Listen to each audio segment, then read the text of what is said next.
The Johnson Wax Program with Fibber, McGee, and Molly.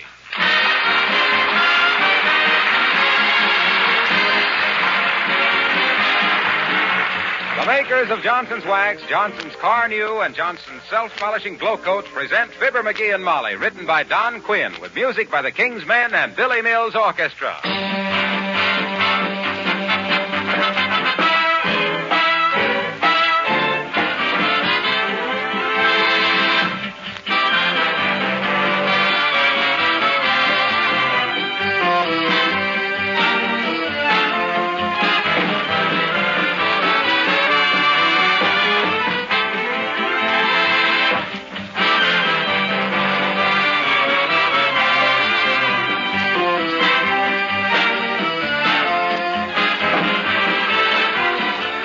In this week before Christmas, there's probably more friendliness in the air than at any other time of the year.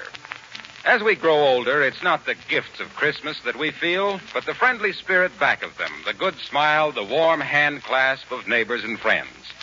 When these friends and relatives gather with your own family in your own home, you realize what it means to have a home in a free country. In anticipation of these friendly gatherings, many of you will be adding the finishing touches of house cleaning this week. Among other things, going over waxed floors, furniture, and woodwork to make them gleam with beauty. The makers of Johnson's Wax are proud that their humble products find a useful place in your preparations for a warm-hearted Christmas season.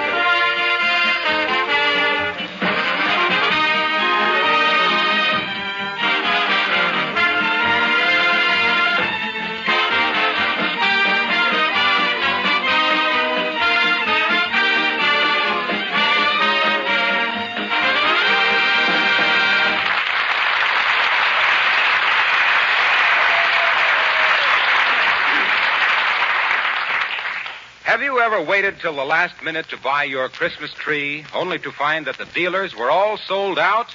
You have? Well, then maybe you can whip up a little throb of sympathy for Fibber, McGee, and Molly.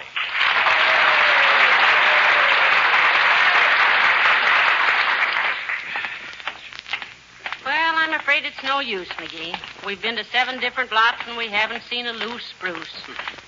Don't worry. I'll get us a Christmas tree if I have to chop one off the courthouse lawn. Well, then I'll have to change my Christmas present for you. Huh? That war bond. I'll make it a bail bond. Yeah.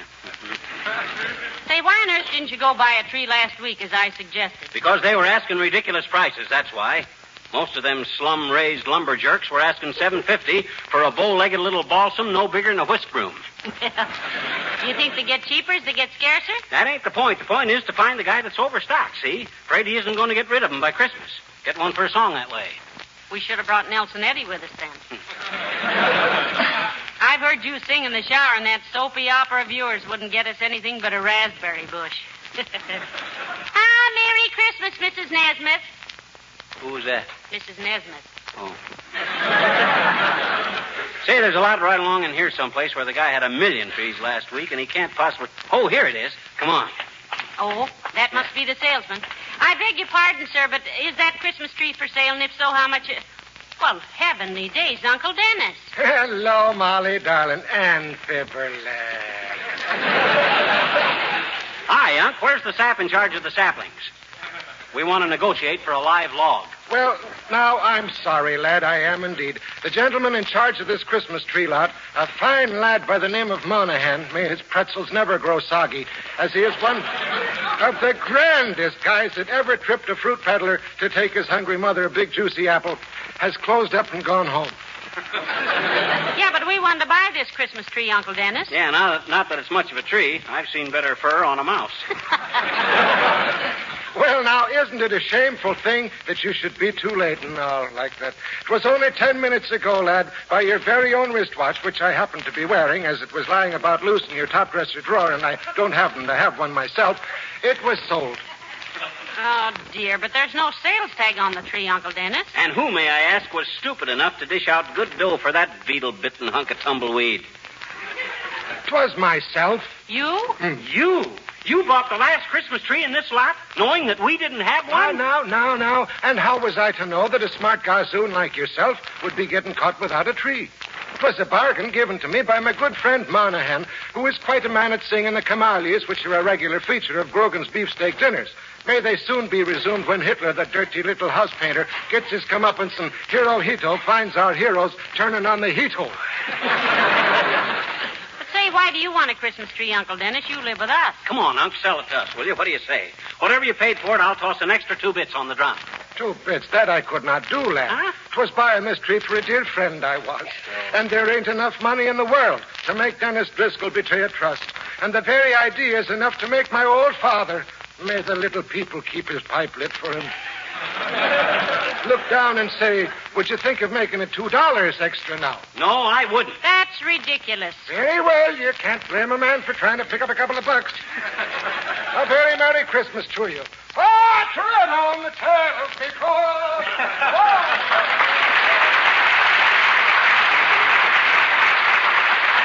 Can you imagine that, my own uncle? Of all the dirty, low-down tricks, a fine Christmas spirit. Chipping his own family out of the last Christmas tree in town. You think it really is, dearie? Well, it might be. Come on, let's look some more. Goodwill toward men. That was a fine sample of it. Here we are with the whole world full of misery, needing friendship and sacrifice more than any time in history, and what happens? We get bopped with a balsam. If that ain't the dirtiest... Oh, McGee, look. Huh? There's a Christmas tree place right there. And there's Alice Darling coming out of it. Yoo-hoo, Alice. Oh, hello, Mrs. McGee. Hello, Mr. McGee. Hi, Alice. Don't tell us you're shopping for a Christmas tree, too. Oh, jeepers, no, Mr. McGee. On account of anybody who was silly enough to wait till now to buy their Christmas tree is simply just too stupid for anything. What are you doing down here? We're buying a Christmas tree. Oh, well, that's what I say. It's much better to wait till the last minute when it isn't so crowded and the trees are much fresher or something. When I bought my tree 2 weeks ago, 2 weeks ago. If you bought a tree, what'd you do with it, Alice? We didn't see it around the house anyplace. And a pine tree ain't exactly what you might call unobtrusive. Oh, well, I didn't buy it for me, Mr. McGee, on account of jeepers. I've only got one room, and a girl which she lives in just one room only needs a little piece of mistletoe. You know what that is. That's the ivy that if you don't meet the right people under it, it's poison. Ah, dear, and if you do, it's the berries.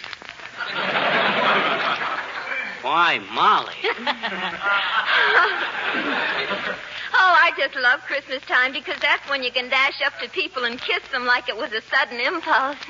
And I've already made out a list of the sweetest men to have sudden impulses about. Oh, that's one nice thing about being a girl. You can be girlish and people don't think anything about it. Now I know what I forgot to get Alice for Christmas, dearie. Lipstick. Yeah, that brotherly love stuff is great, ain't it, Alice? Particularly when you run out of brothers. Well, I don't want that you should get the idea that I simply rush around kissing simply everybody, Mr. McGee, because really I'm a very reserved character.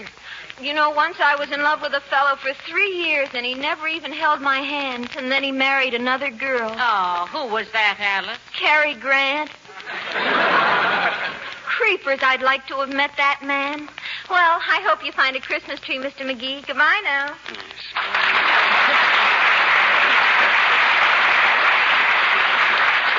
Well, shall we give it up, McGee? No, sir. I started out to get a Christmas tree, and by the curly cotton cover crop of a corner Kris Kringle, I'm going to get a Christmas tree. Well, you might fly up to Canada and get one, but it would be a lonesome trip. What you mean? The other geese won't be flying back for a couple of months yet. Okay. Scoff if you want to. Deride. But I'm telling you, if Merry Christmas, Miss Curry. Who was that? Miss Curry.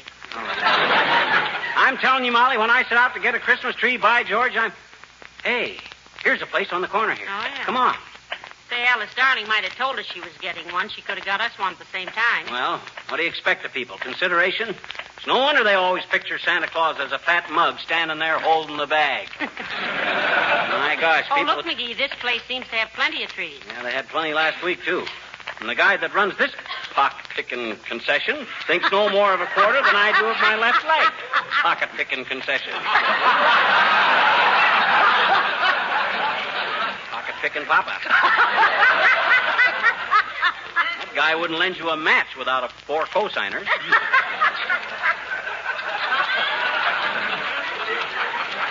Hi, bud.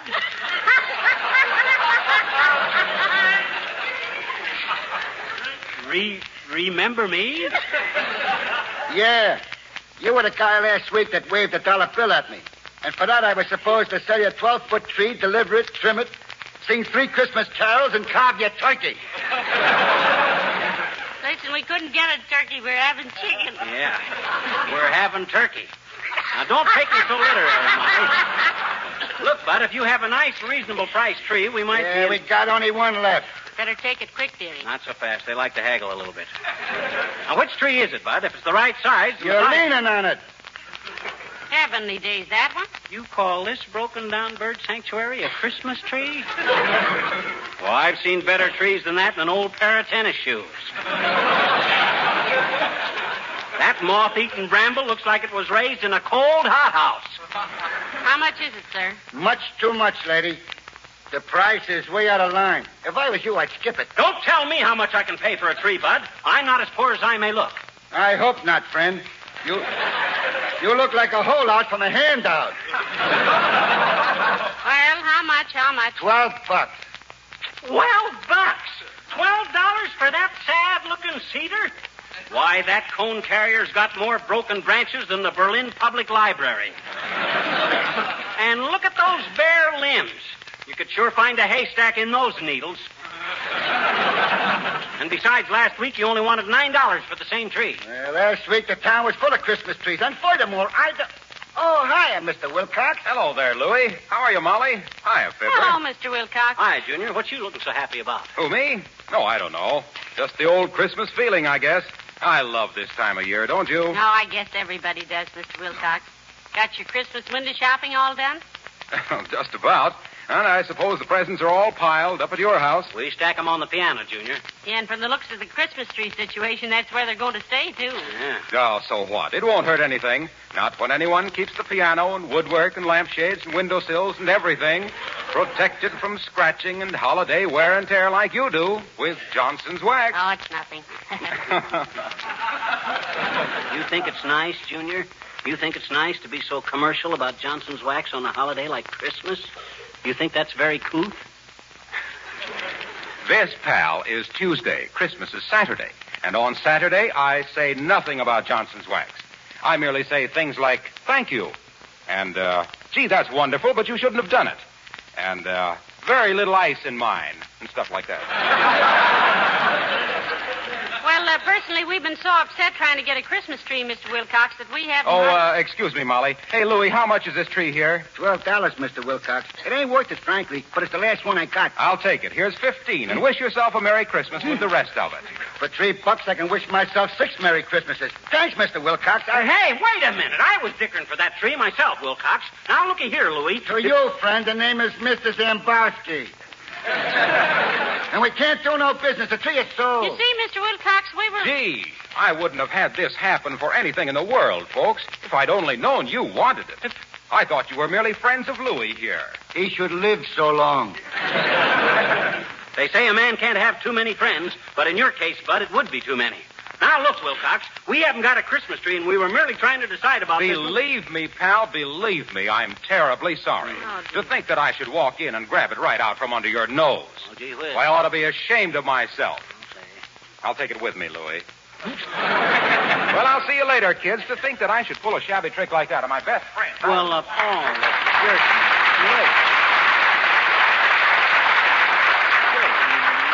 I'm afraid it was your own fault, dearie. You had the first chance at it. Well, Merry Christmas, Mr. Zambowski. And the same to you, lady. Come on, McGee. Standing there like a friend, chatting away as gabby as you please, and all the time. Oh, this hurts. Oh, heavenly days. We don't have to have a tree, you know. Lots of people don't. It ain't not having a tree that bothers me. It's the way my friends and relatives undercut and chisel on me. Uncle Dennis, Alice Darling, Harlow Wilcox. Christmas spirit. Where is it? And here when I had a chance to get a beautiful big tree. That isn't what you told the man it was. Oh, my gosh, you can't have any fun dickering with guys if you tell them how beautiful their merchandise is. First make a man ashamed to ask the price he's asking, see? And then when you get McGee, into... I think... Oh, Merry Christmas, Mr. Kramer. Who's that? Mr. Kramer. What were you saying? I was about to say that I think the grocery store is about our last chance to get a tree. Might as well look. Just a few doors down, you know. Oh, my gosh, I never thought of that. Come on. I'm not so sure about buying a tree at the grocery either. Jimmy Sale will probably ask us 8 green points for it. I don't think it. Look in the window, McGee. They still got a couple. Hurry up now. These are both sold, and Lady Luck could know what I think of her. She'd forget she was a lady. Well, one is sold, McGee, but the other still has a price tag on it. How much? Let me see. $6.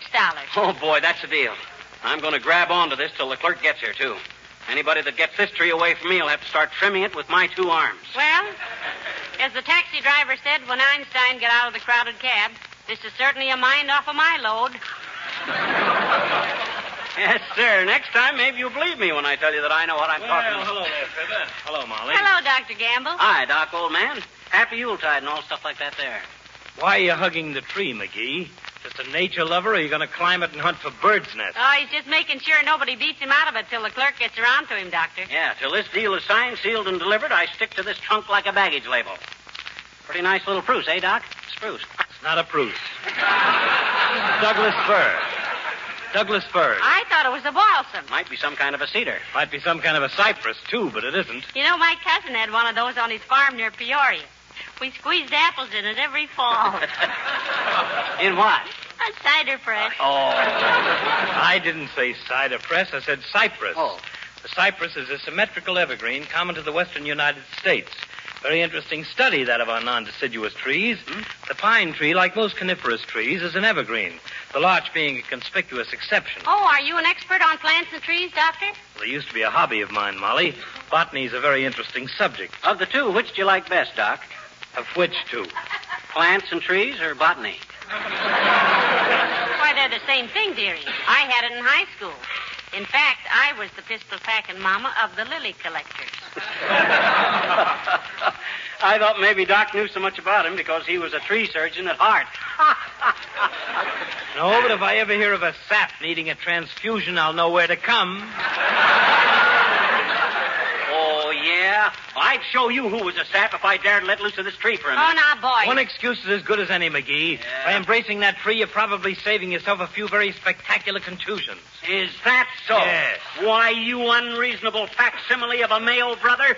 For 2 aspirin tablets... Now, McGee. Is that any way to talk while hugging a Christmas tree? No, it isn't, Molly, and it was my fault. I'm sorry, McGee. No time for quarrels. Okay, Doc, old man. I'm a little hasty myself at times. It's not about buying Christmas trees. Well, real friends are too scarce to fight with them. In fact, McGee, I retract all the unpleasant things I ever said about you in the past. Oh, I do too, Doc. I even take back the stuff I thought about you. That's even dirtier than what I said. Well, now, this is better. You know, Christmas is a time when we should all be friends. I think so, too. Let bygones be bygones, McGee. Be a pal. Well, that goes for me too, Doc.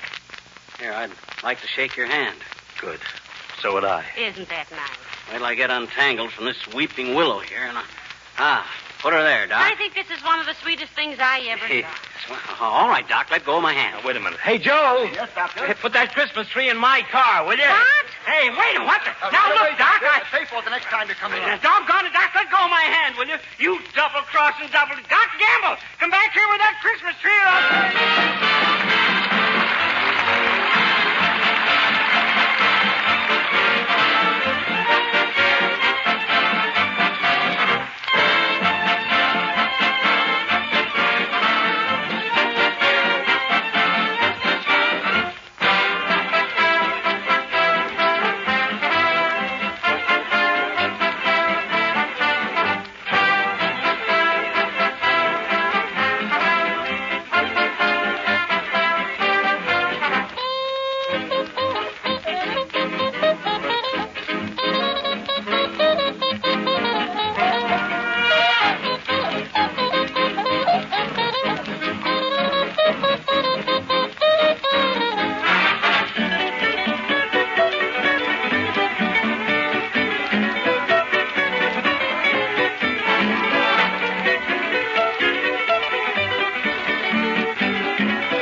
Cheer up, McGee. Heavenly Days, it isn't the Christmas tree that makes Christmas, you know. Yeah, I know. It's the Christmas spirit. Christmas spirit, blah. All I've seen of it today... Merry Christmas, Mr. Crockett. Who was that? John Crockett from Washington. Oh, what was I saying? Oh, yeah. Here it is, the season where everybody is supposed to love everybody, so what do? They go around grabbing Christmas trees out of people's hands. The timber thieves. The first guy that says Merry Christmas to me, I'm going to hang up my sock right on his chin. Merry Christmas, Bud. Same to you. Thanks. Who's that? Search me, but I got as much right to holler at people on the street as you have. Doggone it, if those so-called throat-cutting, sheep-stealing friends of mine knew how bad I wanted that tree, I'd... Hey. What? What if we string the colored lights on that rubber plant of yours and... Oh, no. That's no good. Doggone it, I trust people too much. But not now. Take a good look at your husband, Mrs. McGee. You recognize him? Why shouldn't I? Because he just had his faith lifted, that's why. From now on, little Fibber's going to go along looking after little Fibber. Period. As long as everybody is throwing the love your fellow man stuff overboard, I might just as well... Hi, Mr. McGee. Hi, Mr. McGee. Merry Christmas. Oh, hi, little girl. And if you must yammer out those Yuletide wall mottos, sis, just say, a good December 25th to you. Or season's greetings, sir, or something like that. Skip the Merry Christmases as far as I'm concerned. Yes, he's a little disappointed. He'll get over it, though. Yeah, I'll get over this like Dan McGrew got over his lead poisoning. Sis, I'm glad I saw you while you were still young. If you still believe in this... Hey, mister. Huh? Look up on your front porch. What do you mean, look up on our front porch? Why, McGee, look, the porch is full of Christmas trees. Why, what in the... I've just been reading the tags on them, mister. Huh? There's one from Dr. Gamble and one from Mr. Wilcox and Alice Darling and one from Billy Mills, I betcha, and one from Uncle Dennis and one... Oh, my gosh, you mean they were all buying them trees for us? Well, I never thought... Well, gee whiz, come on. Boy, oh, boy. Hero. Merry Oh, my heavenly days. Here's the King's men and everybody. McGee, get out the root beer. I'll get some cookies. Just a small root beer for me, McGee. I got to operate in the morning. McGee, can you close your mouth and pull in your eyeballs long enough to thank these people for the Christmas tree? Well, look, everybody, gee whiz, all I can say is, well, Merry Christmas. Yes, indeed. Hey, Mr. McGee. What do you want, sis? Look, I got my whole gang here again. Kenny and Bud and Johnny and Reddy and Billy Mills and all the fellas, and we thought maybe it'd be nice to sing that same song we sang last Christmas. Well, sis, that's a wonderful idea. People have been writing in all year asking us to do that again. So here's The Night Before Christmas, as originally set to music by Ken Darby of the King's Men.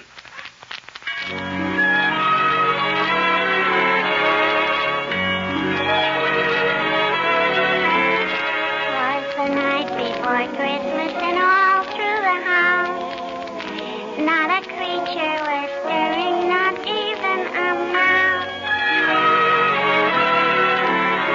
The stockings were hung by the chimney with care, in hope that St. Nicholas soon would be there. The children were nestled all warm in their wee little beds, while visions of sugar plums danced in their wee little heads. Mama in her kerchief and I in my cap had just settled down for a long winter's nap.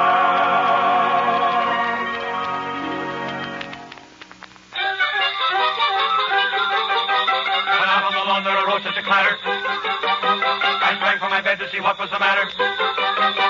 Away to the window I flew like a flash, tore open the shutter, threw open the sash. Then, what to my wondering I should appear but a miniature sleigh and a tiny reindeer. With a little old driver so lively and quick that I knew right away that it must be St. Nick. All bundled in fur from his head to his foot, old Santa was covered with ashes and soot. I drew in my head and was turning around when down the chimney he came with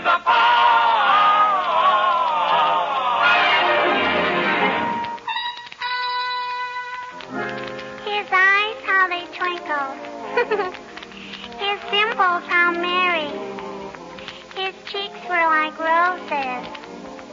His nose like a cherry. His droll little mouth was drawn up like a bow. and the beard on his chin was as white as the snow. The stump of a little old pipe he held tight in his teeth, and the smoke went around and around and around his head like a wreath. He was so chubby and plump, a right jolly old elf. Then I laughed and I laughed and I laughed when I saw him in spite of myself. He had a broad face, oh ho ho, and a little round belly, oh ho ho, that shook when he laughed, oh ho ho, like a bowl full of jelly. Ho ho, he gave me a wink of his eye and a twist of his head, a chuckle and a smile I knew all the while I had nothing to dread. He spoke not a word, but went straight to his work and filled all the stockings. Oh, boy. Then turned with a jerk, then laying a finger aside of his nose and giving a nod up the chimney he rose.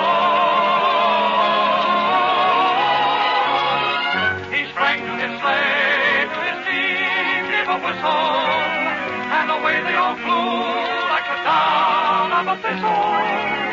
But I heard him exclaim as he drove out of sight, Merry Christmas to all, and to all,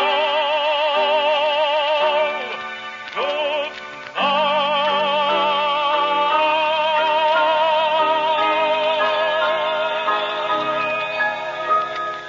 Oh, is he gone? Is the night after Christmas, and all through the house not a creature is stirring, not even the mouse. The presents are scattered and broken, I fear, and St. Nicholas won't come again for a year. The children are nestled all warm in their wee little beds, while memories of sugar plums dance in their wee little heads. Mama in her kerchief and I in my cap are settled at last for a long winter's